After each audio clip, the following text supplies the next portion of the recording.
Benvenuti su Dolcino. Io sono Simone Mariam. È con piacere che vi presento i nostri ospiti. Tom Luongo, che abbiamo già avuto il piacere di intervistare qualche mese fa, e Marco di Dolcino, ingegnere ed esperto di economia e geopolitica. Hi Tom, hi Marco, how are you guys?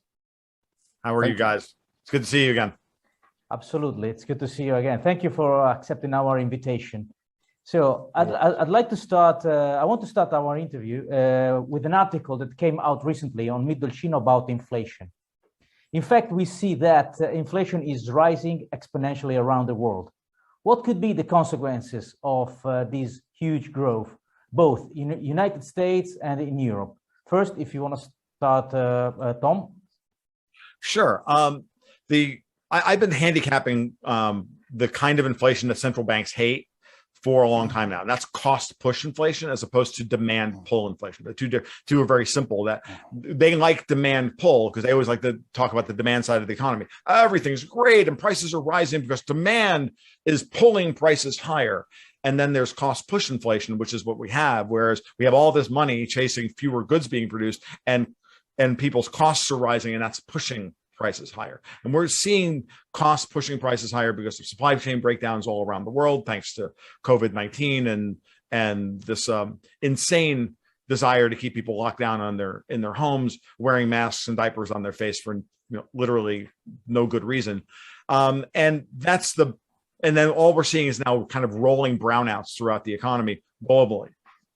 And then, specifically, we also have very targeted kind of legislative damage, or I like to use the term vandalism, to be honest with you, being done, especially here in the United States, with Biden, for example, canceling the Keystone Pipeline or undoing all of Trump's deregulation of insurance and energy markets, which he did, which Biden got rid of all those on day one, and we're having downstream effects of that. So we're seeing this all around the world, and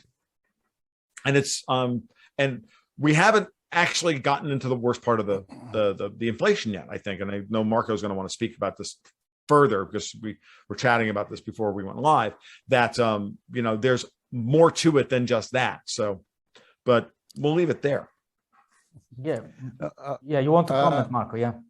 Yeah, I think I agree 100% with Tom. Basically, the situation in Europe is different to United States only in regard to the common currency. Okay, because at the end of the day, United States is producing a lot of oil, is the first oil producer in the world. A lot of commodities, a currency that, as usual, is a sovereign, the world sovereign currency. Okay, so it's something that can be used, in order to support the U.S. economy.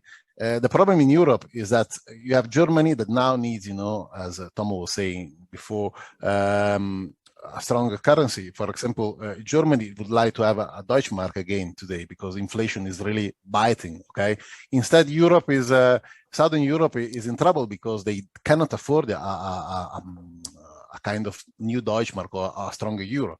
So at the end of the day, now we have inflation high, Germany in trouble because they don't like inflation, they cannot afford inflation.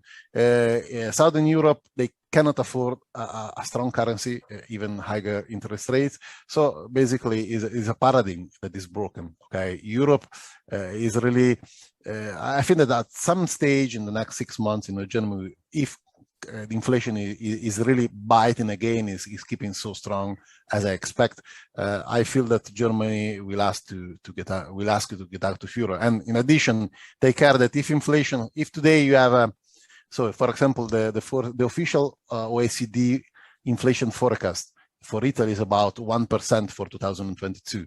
Now they say the ministry is saying growth in Italy is nominally 5% GDP or something like that.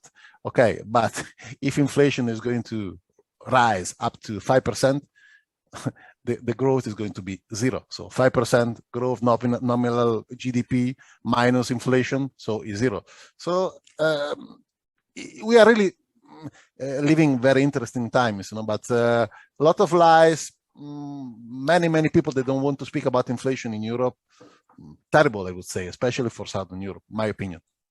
Oh, I mean, just to put a finer point on it, one of the things that I was hoping you'd speak about, which is what a lot of people don't understand about commodity inflation, because we've seen tremendous rise in price in oil and natural gas, and we're going to speak about natural gas now. What most people don't understand about this is that you don't necessarily see the price of that price rise in commodities to start out with, like the day it happens. You might see gas prices move a couple of cents here or there, or a couple of pennies here or there. The real structural change happens usually 6 to 8 months out. That's when airline ticket prices start to rise, because most consumers of oil certainly are hedged in the futures market 6 to 8 months out in production, in time. So there's always a lag factor in that respect from when the price of oil starts to rise, and then the prices start to hit. So the structural move of oil above $55 a barrel into the 70s now is now just going to start hitting the markets, along with the 6-month price lag now of the last 6 months worth of all the industrial metals going ballistic. If anybody has looked at the chart of things like aluminum and tin and lead and copper, everybody, even most market analysts watch, but people aren't watching the tin and lead markets, and lead is trading at an all-time high. Tin is tripled in price. Nickel is at an insane valuation, and on and on and on, all across the spectrum. Not all trading at like all-time highs, mind you, but they all have at least doubled in the last 6 months. And they have not pulled back after that kind of doubling. They pulled back maybe 10, 15%. When China first announced that they were going to try and crack down on copper hoarders and all this stuff a couple of months ago, the Fed started to pull back on dollar liquidity in June. None of that has really made a dent. It's taken the highs off those markets, some of them like copper, but it hasn't broken them down. Copper's still $4.30 a pound, right? Or roughly the 390. The €3.90 or whatever. So when you really stop to think about that, that's where we are, and we're going to start seeing that inflation really start to show up in the producer price index. And anybody that's saying that there's 1% inflation in Europe is out of their minds. It's complete nonsense. If you had 4% real growth in Italy right now, there would be no reason whatsoever for the ECB to be having to buy Italian debt. Italian 10 years at 1%. The market would be screaming to buy. Yeah, I agree. I agree 100%. I'm just wondering what's going to happen when all of a sudden, at some point, say in January 2022, somebody is going to increase, the big industry going to increase the price list twice, 3 times. So what's going to happen? Come on. Well, we've already seen this in U.S. Steel. Like U.S. Steel has been upping the price on things like cold rolled steel and other basic items, like 35% overnight. Like on Monday morning, the new tender prices come out for the month, and they're up 35%. This happened in May. I'm sure there's been another price rise since then. And that's just had attendant problems all the way down the line. That means farm equipment's not going to get made because they can't source the replacement parts for combines, for harvesters, and for the diesel trucks and all the rest of it. I mean, when steel production is browning out because people can't get, billets of steel, aluminum, whatever, the whole economy just eventually starts to collapse. And that's where we are now. And we're seeing that all through the global economy, and those bonds have been broken. And they're not going to come back anytime. And the central banks can't fix this with printing more money. All they can do is prop up asset prices. They can't fix what has been broken, because what's been broken is the capital allocation models, right? That's what's been fundamentally broken. And they can't build back better by throwing trillions of dollars at make work projects and shovel ready projects here in the United States, or whatever you want to call them. It's all nonsense. They can't do it, because they don't have the expertise to do it, and they don't have the understanding to do it, and they don't have that fine of control over where the money flows. They have control over that first spend and nothing else. And then after that, the money just goes to where it's going to go. And right now, it's going into boat holes. People are just saving it. They're holding on to it like with both fists. So it's crazy. Would you like to tell us something about natural gas? What's happening? Why don't you start, Marco, and then I'll kick in a minute. I think natural gas, now is skyrocketing in Europe. Prices definitely crazy. Okay, just to make some very quick math, it was trading in Italy at 180 in the quarter, 180 euro per megawatt hour. So, equivalent price in power, basically, if you translate these with the average conversion.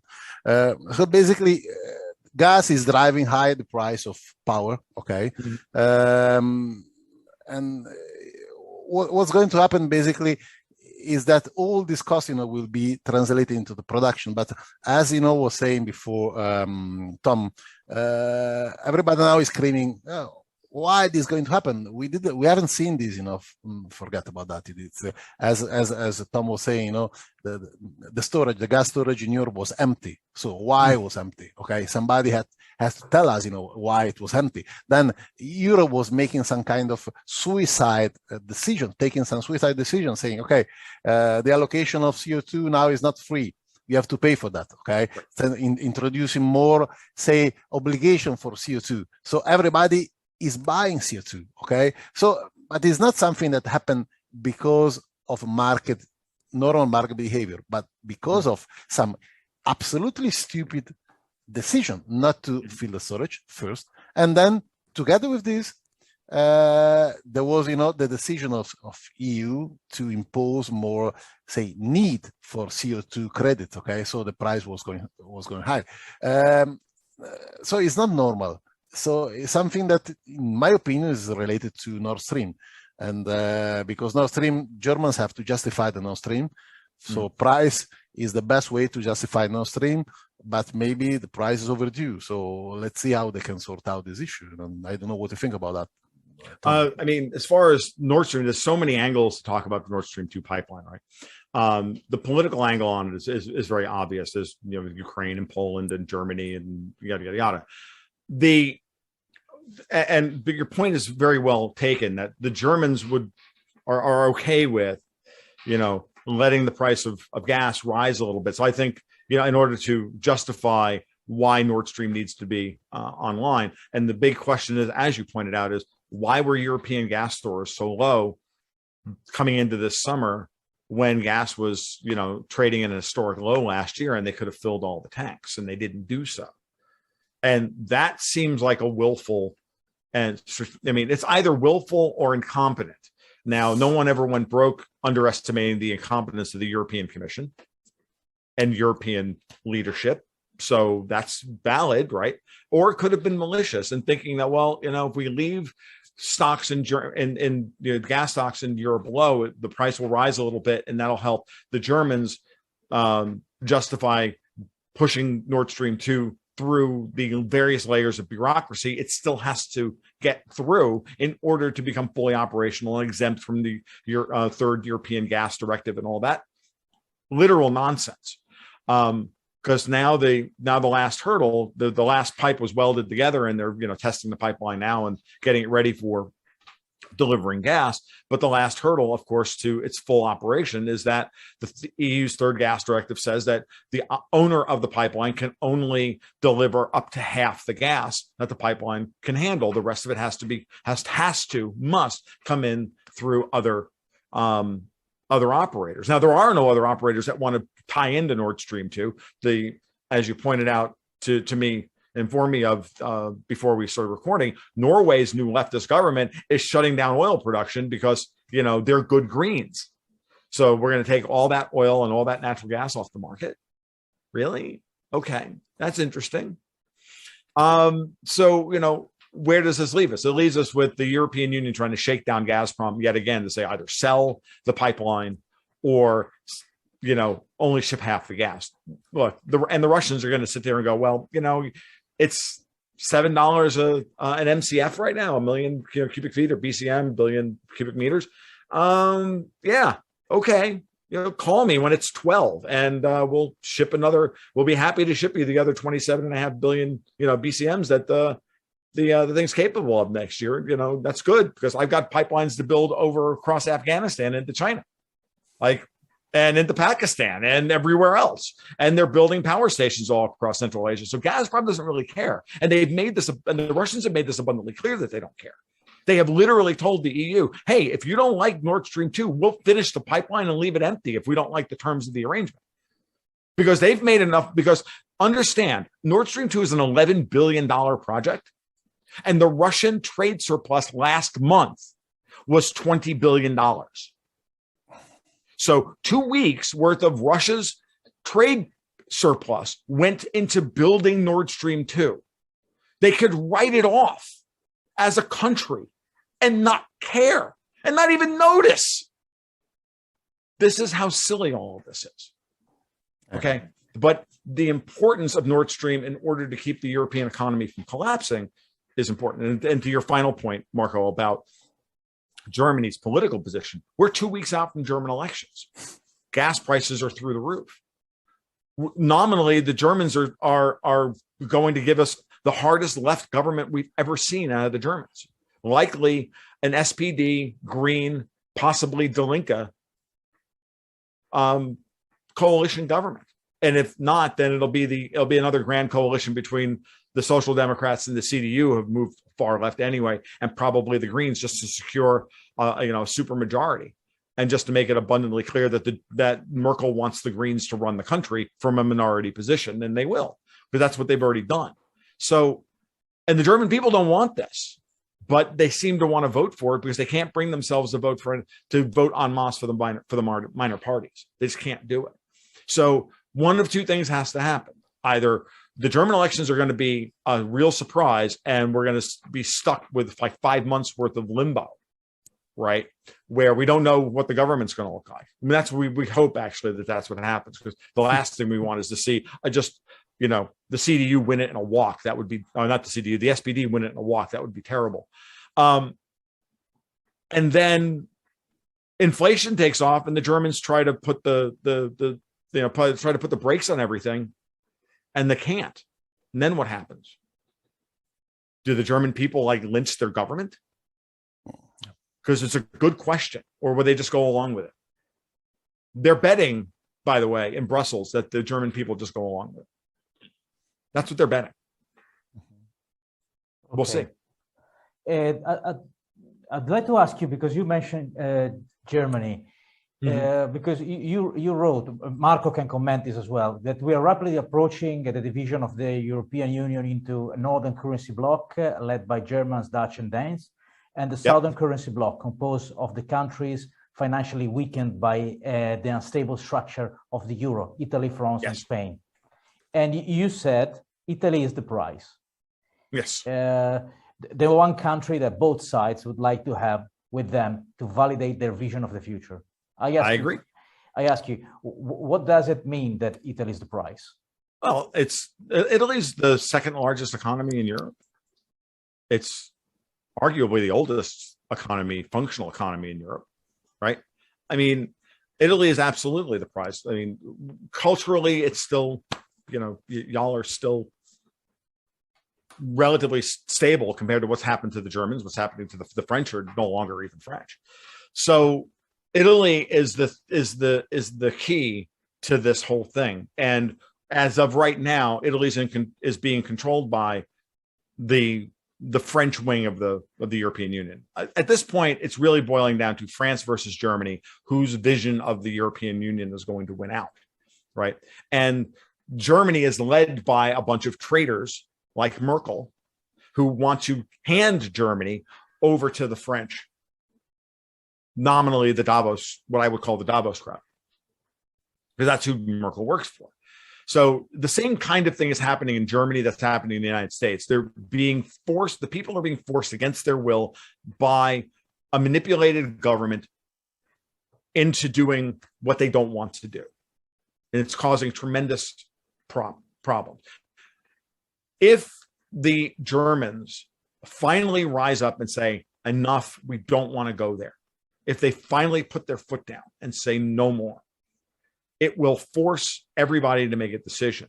And if the German elections leave us with a hung election, which the last time this happened in 2017, it took 5 months to get a government right? They voted in October or late September, and they didn't form a government until what, January or almost February. Well, by then we were deep into the Italian election process, because we're into that's when Salvini started to come up out of he made his big push. That's when, because the Italian elections were in March, right? So the chaos in Germany had an effect on the Italian elections, just like they had an effect on the French elections. So now in France, they've got Michel Barnier, of all people, the former chief negotiator of Brexit, running an opposition campaign against from the right to split the right vote against Marine Le Pen. And now he's coming out in favor of Frexit, in terms of France leaving the European Union. I mean, it can't be more insane. I mean, when you really stop to think about the layers of tactics and strategy that are in place to try and make this all work, I try to keep mapping it out, and every day it changes. The Venn diagram changes so much. I just throw my hands up in the air and go, "Oh, well, I have no idea what's going on anymore." But I think ultimately, Germany, as Marco put it, no longer benefits from the internal divisions within the European Union. Germany has used the European Union, and the weaker than it should be euro. Like the euro is weaker than the Deutschmark would be for the Germans, but it's stronger than the lira would be for the Italians. And so the Germany's been playing this mercantilistic export game for 25 years to everybody's detriment, except themselves. And ultimately even to themselves, because then they had to pay and finance all the debts that they said they don't want to finance in order to keep their export markets running. Well, they've run out of that situation. They've run out of room there. They've hit that wall, that fiscal wall.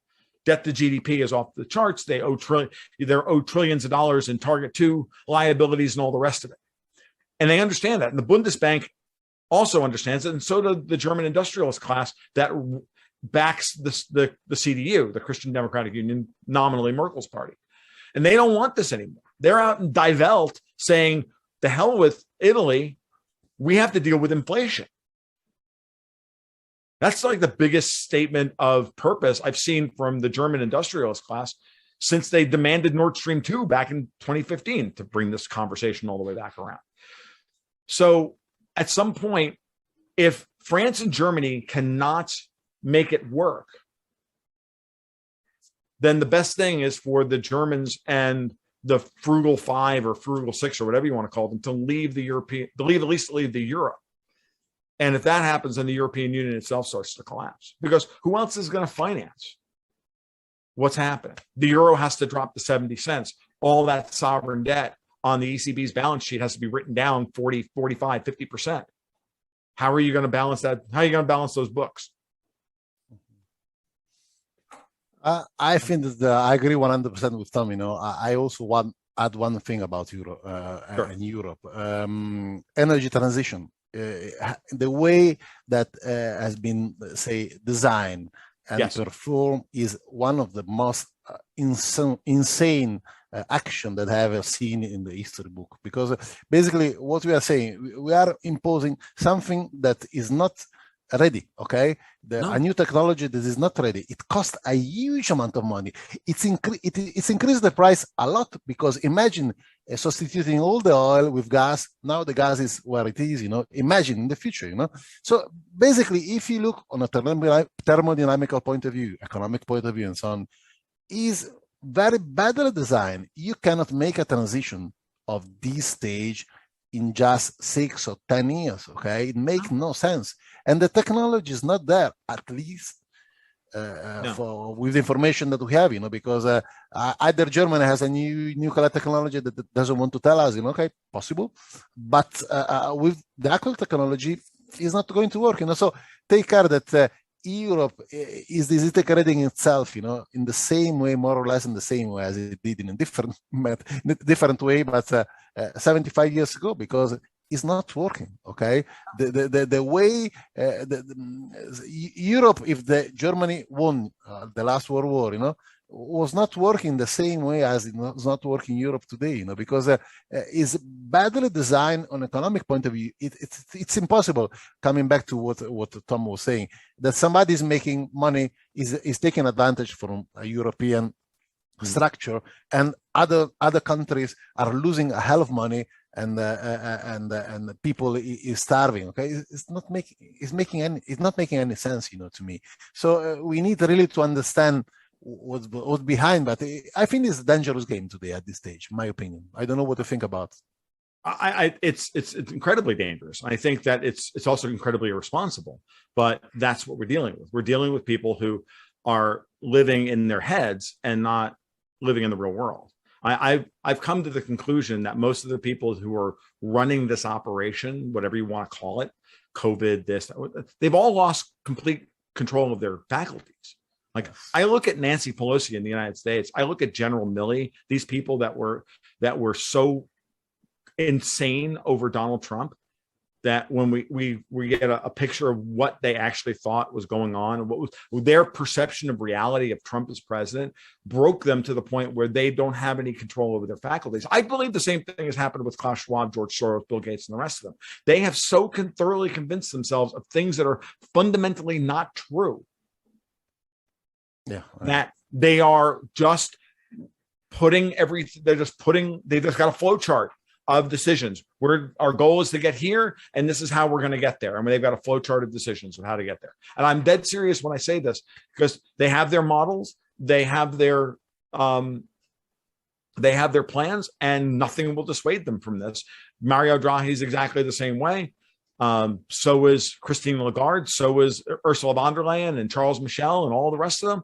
And they're not smart enough to know, they're actually not that smart. None of these people are. They're what Michael Malice calls midwits. They're just smart enough to run the production line, but not smart enough to know how to deal with it when it breaks. They've already broken the production line, and now they have no idea how to put it back together, because they thought breaking the production line and building another one over there would be better. And that's just dumb. Okay. I mean, when we stop and really think about where we are today, and I'm going to appeal to our Italian audience, because I have a great love and respect for Italian automobiles, even though I would never own one, because I like cars that work. And no offense or anything, guys, but I like to say this, that Italians love their cars, and every once in a while they make a good one, and they make beautiful cars, and every once in a while they make a good one, right? Well, we're the Americans are the same way. We make ugly cars, and every once in a while we make a good one too. But think about how much human ingenuity, time, expertise, brilliance has gone into the perfection of the internal combustion engine.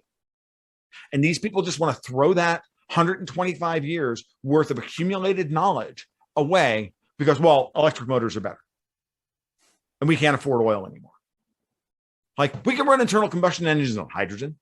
We can run them on natural gas. We can run them on cow farts. We can run them on a whole bunch of things. We can run them on gasoline. We can run them on JP4. We can, you know what I mean?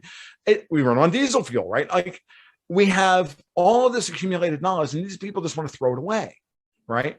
And I think about, it was funny. I was out looking at cars the other day, and there was a Ferrari. No lie. There was this beautiful red Ferrari in a rural Dodge dealership in northern Florida, right next to an Aston Martin DB11. I've never seen either car in my entire life. And I was like, and it really got to me about how dastardly these people are and wanting to destroy what we built as humans, because they think that we're just this horrible, unruly, great unwashed that has no business making decisions for the world. And they're the enlightened, managerial class that's going to, take us to the new golden age. And they're literally putting us into hell for no reason other than to satisfy their own ego and to maintain what little amount of power they still have. Yeah, I think that there is I can make a comment that I will not comment further, but I just take into consideration the hard fact that today the people who are pushing for the electric vehicle are the Yalta loser. Okay, so the Yalta loser means that the people that had no access to oil today they are pushing for something different. Maybe it's not complete, the truth is something different, but I feel that we should think about that, because I agree with you that it's totally stupid, a chemical engineer, to throw away 125 years of expertise in 10 years. Okay, we can make the changeover after 2050. Okay, agree. We need time. Or there's no reason to believe that we have to do away with the internal combustion engine at all. Like, it can exist side by side with other forms of, motive force. We know that liquid fuels that you just can't. Batteries are never going to be that good to move semi trucks. We're never going to be able to run logging trucks with electric batteries. Like, they're insane. But what are they going to do? We're not going to cut down trees anymore because people don't want to live in wooden houses because wooden houses are gauche. Like, is this their argument? Like, have they ever done a day's work in their entire lives? No, obviously. And this is the problem with this kind of, the word in English is solipsism. It's this weird this weird version of reality that only they have. They live in this kind of, self-centered universe that only they can see. And it's their solipsism that is so out of whack and it's so out of phase with reality that we're the sad part about it is that we have to deal with them because they still have the power to move markets and to move governments and to, get troops to walk into your homes and say, take a shot or die, because that's what it's coming to. And I can't even imagine, I in my wildest dreams, I never thought we would get to this point, but I always feared it. Right. Absolutely. And we're here now. It's here. It's on top of us. Now what do we do? Absolutely. It's an ivory tower. They live in an ivory tower. It is. It's worse than an ivory tower. It's an ivory tower made out of mirrors. Yeah. Mm-hmm. Okay. Okay. That only show the best versions of themselves. That don't even show the actual vision of who they actually are. It's even worse. Absolutely. So, Marco, would you like to add something before we come to an end? I'm just making the consideration that this transition is the first economic or industrial transition that has not improved the life of the people. If you look back, in the last 100 years, and now they want us, to charge a car, in half an hour, having, very, say, limited mileage. You need, to charge your car just to make 200, 300 kilometers. You need to substitute your car, spend a lot of money. Nothing is exciting, so what the hell is happening? I don't understand, why they want to make our life not easier, more difficult. That's the point. Well, it's because they hate us. I'm not kidding. They hate us. Well, once you just look at them, they hate us. Yeah. And when you realize that we are their shadow, we are the thing they never want to ever be, because they see themselves as the way they see themselves. They don't want to be us at all. They see it, they hate what we represent. They hate all of that because they know in their heart of hearts, they can't change us and they can't control us, but they're going to try. And the best we can do is just to keep saying no. Eventually, if we say no loud enough and long enough, it'll all just collapse, because it's all collapsing now. I mean, we don't have time to go into it now, but I see so many little signs of all of this, of all these disparate groups and these disparate factions breaking apart. The perfect example, just on the last thing to talk about before we leave, the French are really angry with the Americans this morning. Why? Because they just canceled they just forcibly canceled a $40 billion nuclear submarine contract with the Australians, and they usurped them. And Biden came in and said, no, you're going to buy those subs from us and not from France. And Macron is now angry. Now, I thought Biden was supposed to be Europe's best friend. I thought he was supposed to be on a Davos team player. Well, I don't know. Like, there's a lot going on here. And there's just a lot of things that are happening, that there's all these different factions that all nominally center around the World Economic Forum's Great Reset project. But they all have different goals within that project. And if they don't get what they want, they're going to break and go somewhere else. And that's the best way to look at this. I've used this example in other interviews in the past. I don't know if you guys have ever seen the movie Patton. Great movies of all time. And there's that moment in the third act of the movie, he's charging across Europe, and Bradley comes up to him and says, George, I gotta have to slow you down because I got to take some of your gasoline away from you and give it to Montgomery because he's in trouble. Yeah. And Patton loses his mind and says, look, I could be in Berlin in 10 days. A moment like this won't come around for another 1,000 years. And all I need is a few miserable gallons of gasoline. Now, Davos is looking at that same problem. They have a very tight window relative to the virus, the evolution of the virus, the long-term effects of the vaccines, and making things worse and accelerating the creation of new variants, and our race of that versus their vaccination rate versus our gaining herd immunity. And that race is what they're fighting right now. That's why they're locking Italy down. That's why they're locking down Australia. They're trying to scare people into getting vaccinated so that they can win that narrative, so that then they can then move on to the next stage of the plan. If they don't get that through, they lose, and they're going to lose all of the other factions that they brought together to get rid of Trump, undermine Brexit, and destroy populism. They've got 6 months at best. I don't think they get it done. And then 2022 is a complete and utter nightmare because of the inflation that they've set off, because of the political unrest that they've set off, and the backlash against all this. And that's what I'm biding my time for right now. And I'm telling everybody, just don't get upset about it. Just conserve your energy, because you're going to need it next year. And that's the best thing I can tell the Italian people. If it's like, I'm serious. I know you want to go crazy. I'm Italian. I know exactly how you feel. Like I'm angry. I want to do something about it. But the best way to get angry is to get quiet and get purposeful, and then strike when the time is right. And that's coming, because Mario Draghi is an idiot and a paper tiger, and he's scared. That's why he's doing what he's doing. Absolutely. With this message, I think I want to thank you. We can end the interviews coming to an end. Sure. Thank you very much for your time, Tom, and thank you, Marco, for your time as well. And thank you for all the information, and have a nice day. Thank you. Bye. Bye.